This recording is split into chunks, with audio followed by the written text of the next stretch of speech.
A topic that doesn't get addressed that often is sex with a narcissist. And I don't step into this just on my own because I don't know where that would go. We try to find at least a little bit of a guide to walk through this. And so if you haven't seen or if you haven't heard of this book, The Passive Aggressive Narcissist with Debbie Mirza, it's a fantastic book when we're talking about covert narcissists that are flying underneath the radar. They're still the same as regular narcissists, they're just more subtle. They're like in stealth mode. They're like the spy version of the narcissist, trying to be able to minimize different things that might look bad to society and manipulate you in more covert ways. So in chapter 8, it talks about sex with a covert narcissist. And I want to kind of step into this a little bit to talk through it.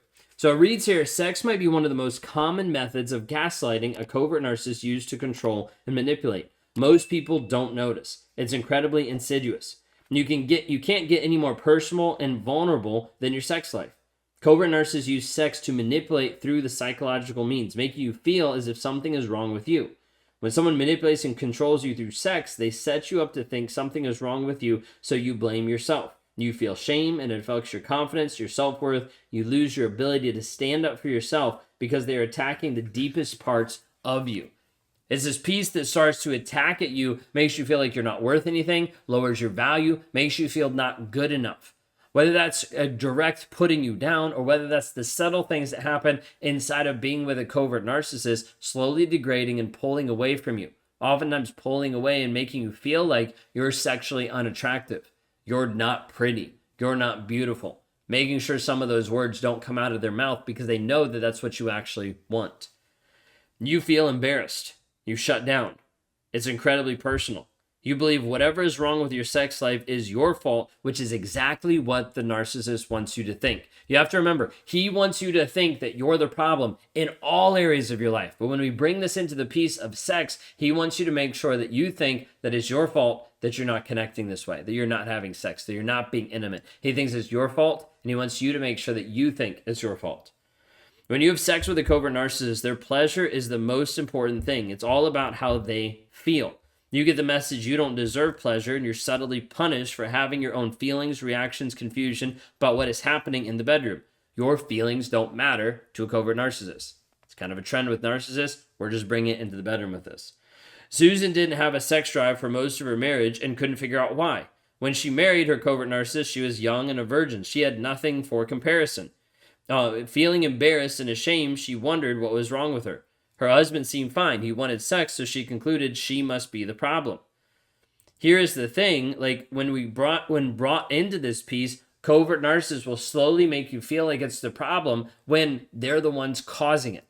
Like so many women have their bodies shut down because emotionally they're not safe. Like their bodies know they're not safe. They're not in a safe, loving, caring environment, so their bodies shut down. They're like, what's wrong with me? Why can't I put out? Why can't I actually enjoy this? Why does this not feel good? And it's because he's put you in a place where you can't actually even express yourself because you don't feel safe to start off with. She couldn't handle the thought of someone else judging her. She had enough of that from herself and her husband, so she stayed quiet about it for years. Over decades, she tried to just fix herself. When nothing helped, she wondered if she just wasn't a sexual person. Complete gaslighting making her believe that that's what she was. She got to be a place that was manipulated, used, and made to think she was not by her ex-covert narcissist. She is now healing from those years and being shown what real love actually looks like and feels now that she got with someone who actually knows the truth, that she is a very sexual person, but she was manipulated and used to feel that way. Sex is one of the most powerful ways a covert narcissist controls the victims. When you have no desire for sex and can't figure out why, you feel bad that you are letting the other partner down. They will let you know in various ways how much you are letting them down. They won't worry about you, about what you're feeling and your struggles. That is not a concern to them because this relationship is not about you or even the two of you. It is about the covert narcissist. You need to understand that is always going to be the case inside of all of this. You are never part of it. It's just the narcissist. That's all he cares about. Dawn dated a covert narcissist. Sex was great. They seemed to have an amazing connection. It was easy. He was romantic. He said all the right things that made her feel great about herself and her body. She felt pretty and sexy. They were sexually active. This added to her believing that she was the perfect match for him. It is common for this to happen in the beginning. Covert narcissists mirror you sexually as well as emotionally during the love bombing stages. They become you, act like you, so it feels like you are in sync. You can't believe how good every part of this relationship. But soon after Dawn and the covert narcissist got married, things started to feel different. The love bombing stage was over. The subtle devaluing, demeaning stage began. She didn't notice anything different about sex except how she felt. She told Brad, her covert narcissist husband, that she didn't know why, but every time they had sex, she felt used. Didn't make any sense to her. But they were both open when it came to communication, so she wanted to let him know how she was feeling. He looked confused, acted like he cared, and seemed as though he wanted to hear. Even though Brad's words were nice, Dawn could feel his anger towards her underneath them. The conversation began with her telling him how she felt used, and somehow ended up with her apologizing and comforting him. How many of you resonate with that? How many times have you started a conversation? It could be about anything, but how many times have you started a conversation to be able to talk to him about your feelings and you end up apologizing for your feelings? Like you're comforting him for something that he did. We see this all the time. Covert narcissists aren't interested in looking at their own issues or changing any of their behaviors. And so we got to the place that she wasn't able to show up. She wasn't able to be there in a sexual way. She felt this place of pressure from him. Dawn's body knew that she was not being loved and that she was not emotionally safe with Brad, so her body shut down. She lost all desire for sex. Brad told Dawn how this affected him. He had needs and she wasn't fulfilling them. She felt terrible. Even though all this started with her feeling used because her body, her intuition knew that she was being used, it turned into her taking the blame for her diminishing sex life, feeling a heavy burden of shame and guilt and believing that something was wrong with her. She tried reading books and articles. She went to therapy. She tried all kinds of things to figure out what was wrong with her. And at times she wondered if her husband had a part in this, but she couldn't figure out how. So she took all the blame and Brad did nothing to stop her from doing so. The narcissist in your life, he wants you to feel bad about you. Then he doesn't have to acknowledge that he's actually doing it. Years went by, life kept going, and they had kids, jobs, etc., and they would address the sex issue here and there. Sex happened infrequently. Brad used this to control Dawn for years.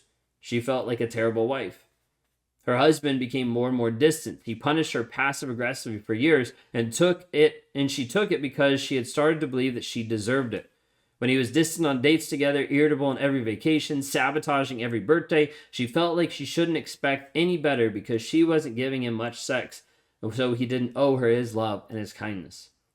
Brad made comments over the years about how easy it would be for Dawn to be a man or wondering if she was a lesbian, and she gained weight over time. He made demeaning comments that kept her self-image low. She started to see herself as overweight, non-sexual, hopeless disappointment. This is what covert narcissists do. They rely on your pity. They rely on your tender heart. They manipulate you into believing that you are terrible. When this happens, they have you in the palm of your hand and can control you for years. It was all about Brad. He wanted Dawn to prove his manhood to him. He did not care about how she felt. He did not care about her pleasure because he loved her so much and delighted in her feeling good. She never felt loved by him in bed because the truth was she wasn't. She never felt cherished because she wasn't. Her covert narcissist husband would have found something else wrong with her, no matter what. And so you need to understand the narcissist is always looking for, how do I blame something else on you? This is going to happen inside the bedroom.